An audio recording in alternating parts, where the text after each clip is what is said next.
Liberal MP Jason Falinski joins us now in the studio. Jason, thanks for coming in this morning. Thank you for having me. What did you make of Andrew Hastie's comments? Look, I think apt comments. It's timely. I think Andrew's main point is that military build-up allowed to go on unchecked and unchallenged ultimately leads to war, and we need to be aware of that, and I think we are, and it's important that members of Parliament, especially someone like Andrew who takes a great interest in this, is able to make those comments. Some of your colleagues have expressed concern about the way he expressed this, particularly bringing up the reference to Nazi Germany. Do you think that was the right way? Well, look, I would encourage people who are concerned about that to go and read the original piece. Because they're latching on to just one very small element of it. It's a very well-considered piece, it's a very well-constructed piece, and the allusion or his analogy towards Nazi Germany is a very small part of that.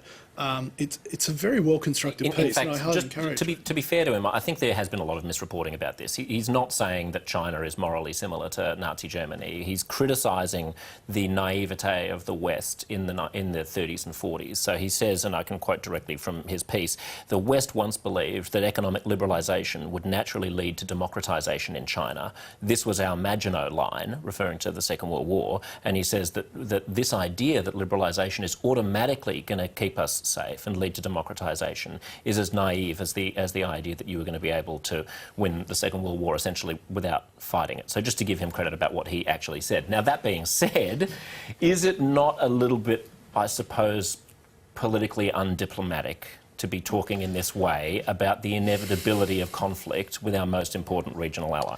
Well, I think Andrew's hope would be that by talking about it, we avoid it.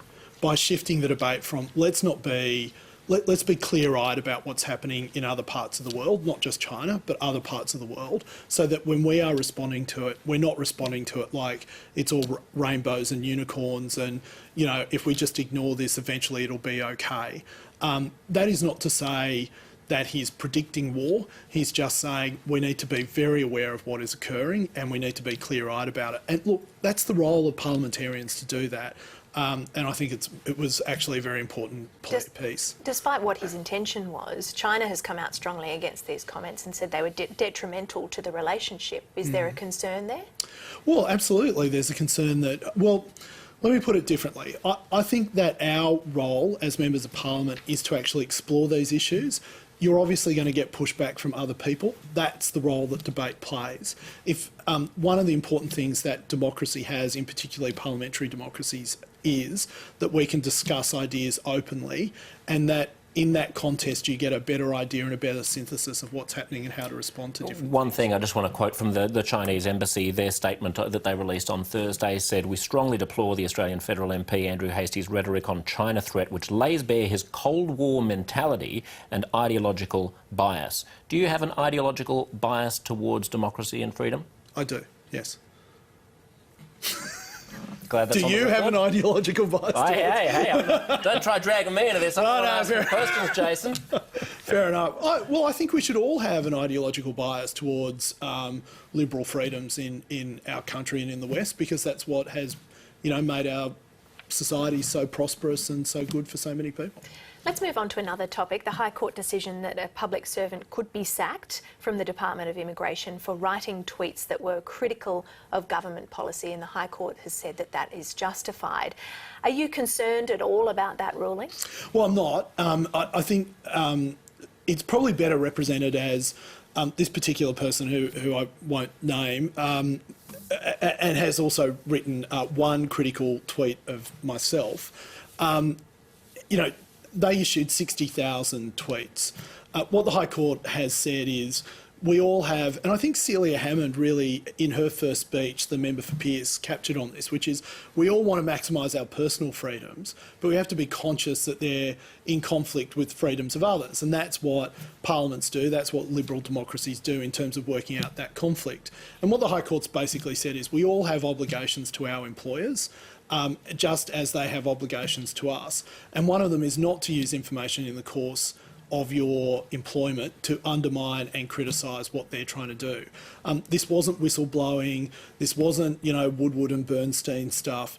This was just out and out misconduct. And if it had been whistleblowing, then should it have been okay? Absolutely, and we have whistleblowing legislation in place that gives people plenty of avenues to do that and gives them very strong protections. So one of the other criticisms here, and just for people who aren't aware of this case, because I know it can all get a little bit in the weeds, basically there was a public servant and she was tweeting things that were critical of the department because specifically Australia's refugee policy. But here's the kicker, she was doing it anonymously. She Yes. wasn't doing it as herself. And her argument to the High Court, among other things, was, hang on, just because I work for this department, yes, OK, if I'm representing the department as a public servant, as the public face of the government, then of course there should be limitations on what I can say.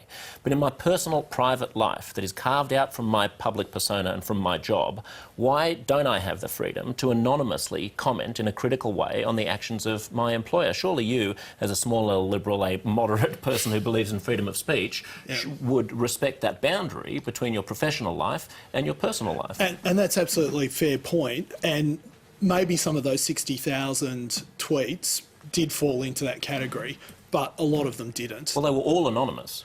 They were all absolutely anonymous, but they were using information that she gained. And by the way, she didn't use that argument. That was the argument that the AAT used to get her reinstated because she made some insurance claim, and the insurer took that decision from the AAT to the High Court. As I said, it all gets down a and the little bit in the High Court weeds, said, we kind of are the people who look after constitutional matters, not the AAT. And it was a unanimous decision as well. We also wanted to touch on the issue of recycling because the COAG discussions happened yesterday and Australia said it was working towards banning recyclable waste that's being exported overseas. And that's after we've seen many countries refuse or send back Australia's waste. The Prime Minister spoke about only 12% of the waste that we recycle actually gets recycled in the end, and he wants to stop that. Yep. My question is, though, why have we waited until the countries get to that tipping point where they're refusing to take our waste before actually cleaning up our recycling waste first? Yeah, look, I can't answer that question. It's a great question, and you have been in government for about 6 yeah. years. Oh well, to be fair to us, this is a state issue.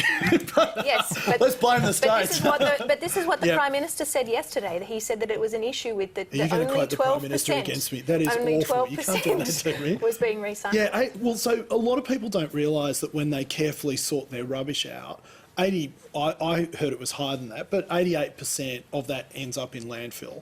A lot of the countries that have banned importation of recycling, it hasn't been because of Australia, but a lot of, they were getting a lot of rubbish from Western Europe and the United States, which was unusable, and so that's why they banned it. I think that's a good thing, because I think it forces us to deal with our own rubbish problem here, which will then force us to bring in policies that actually reduce waste as we go along. So that's one important thing. Second thing was I was at Pittwater High just yesterday, so shout out to Claire and Isaac who called me to account, and a few others at Pittwater High School.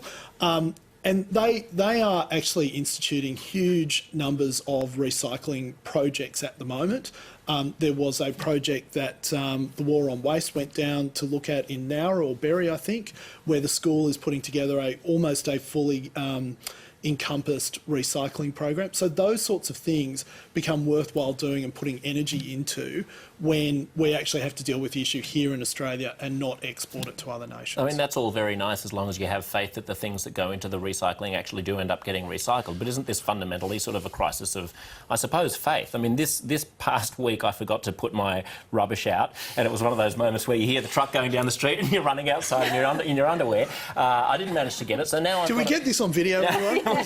But now I've got my stupid red bin, which is full, so I'm going to have another week of garbage I don't know what to do with. I can't put it in the recycling because, and I'm sitting there thinking, but the recycling goes to landfill anyway, Jason. Well, since COAG is an opportunity for the federal government to sit down with the states, shouldn't the federal government just say to all of the states, OK, here's what we're going to do, let's figure all this out, let's find a uniform system so that Australians can be confident that what goes in the recycling will get recycled? Josh, if we could get the states to do what we wanted them to, we wouldn't be starting with recycling. But yes, look, The good news in Australia is that most people, whether fully dressed or in their underwear, make sure that the recycling is properly sorted. We are one of those countries that has high quality recycling. So we're starting from a good position, and look, you know, there is now incentive for us to get on and do this properly, and that's what we're going to do. Jason Falinski, thanks for coming in this morning. Thanks, Joe. Thanks, Josh.